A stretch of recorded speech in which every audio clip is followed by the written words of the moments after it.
CJP founder Abhijit Dipke on Tuesday said the organization's meeting on Wednesday will review its recent Jantar Mantar protest, discuss organizational expansion and chart its future roadmap, while reiterating that there is no proposal at present to convert the group into a political party. Dipke said the meeting would begin with a discussion on the Jantar Mantar protest and feedback from participants on how future programs could be improved.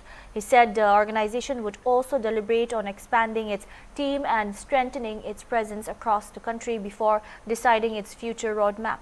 On speculation that the CJP could become a political party, Dipke said there was no such discussion at present and that there was a consensus within the organization to continue functioning as a social movement.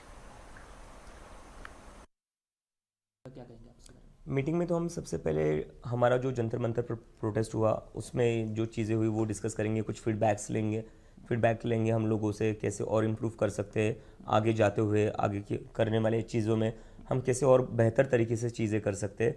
और दूसरा ये कि हम अपना organisation कैसे आगे बढ़ा सकते हैं, हम अपनी टीम कैसे एक्सपांड कर सकते हैं और उसके साथ साथ ही आगे का रोड मैप क्या होना चाहिए उसके ऊपर डिस्कशन होने जाने वाला है। सीजेपी पॉलिटिकल पार्टी में कन्वर्ट हो सकती है आगे कैसे? उसका तो अभी कोई डिस्कशन नहीं होने वाला है, वो हम लोगों का पहले से एक कंसेंसस है कि अभी के लिए इसे एक सोशल मूवमेंट ही रखना है। ओके।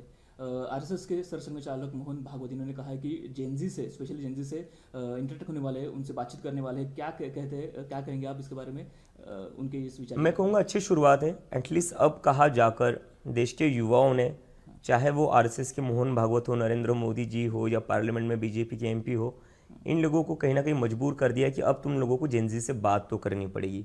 लेकिन मुझे ऐसा लगता है कि कुछ नए चेहरे को, यंग चेहरे बात करेंगे तो शायद कुछ फ़र्क पड़ेगा, क्योंकि इतने बुजुर्ग लोगों के साथ जेनजी से बात करेंगे तो जेनजी रिलेट नहीं कर पाएंगे।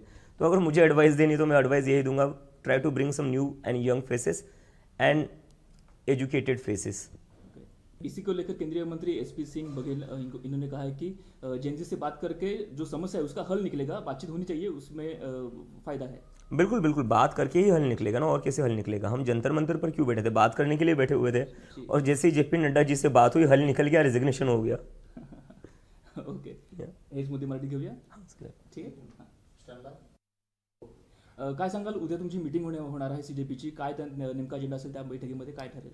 उद्याची जी आमची मीटिंग आहे ते आता मी डिस्कस करणार आहे जंतर मंतरवरचा आमचा एक्सपिरियन्स, काय फीडबॅक घेऊ की याच्या पुढे आम्हाला अजून गोष्टी चांगल्या प्रकारे कशा करू शकतो आम्ही, आणि आमचं ऑर्गनायझेशन कसं वाढू शकतो पूर्ण इंडियामध्ये, आणि त्यासोबतच पुढचा रोडमॅप काय असला पाहिजे, कोणते अजेंडे आपण घेऊ शकतो, हे सगळे आम्ही एकदा डिस्कस करू उद्या।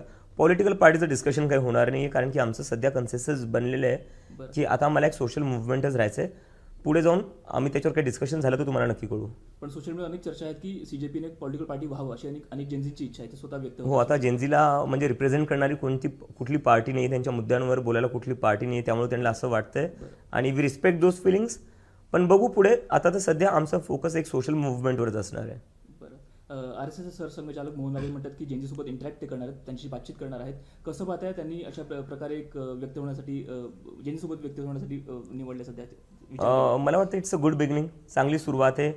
सीजेपीमुळे किंवा देशच्या युवकांनी जे काही आंदोलन केलं त्याच्यानंतर ह्या लोकांना कुठे ना कुठे जाणीव तरी झाली की आता आपल्याला जेनजी सोबत बोलावं लागेल, आणि जेनजीला डिसमिस करून चालणार नाही की यांची भाषा चांगली नाही आहे, यांची वागणूक चांगली नाही आहे। याच देशाची नागरिक आहे, तुमच्यापेक्षा त्यांची भाषा आणि वागणूक वेगळी असू शकते, पण ती त्यामुळे चुकीची नाही आहे। So it's a good move, welcome step की तुम्ही बोला जेनजी सोबत, तुम्ही इंटरॅक्ट करा।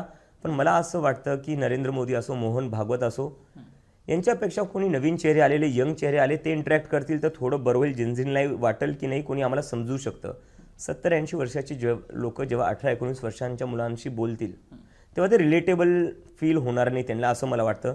बाकी they are free to do what they want to do. केंद्रीय मंत्री एसपी सिंग बघेल असं म्हणतात की चर्चेतूनच समस्येचं निराकरण होतं, त्याच्यातूनच मार्ग सापडतो। हो, ऑब्व्हियसली चर्चेतूनच कधी पण मार्ग निघणार आहे। आम्ही जंतर मंतरवर चर्चेसाठीच बसलेलो होतो। आमची सारखी मागणी होती की सरकारने यावं, आमच्याशी बोलावं, आणि जेव्हा सरकार आली, बोलायला चर्चा झाली, राजीनामा पण झाला। Okay, thank you so much.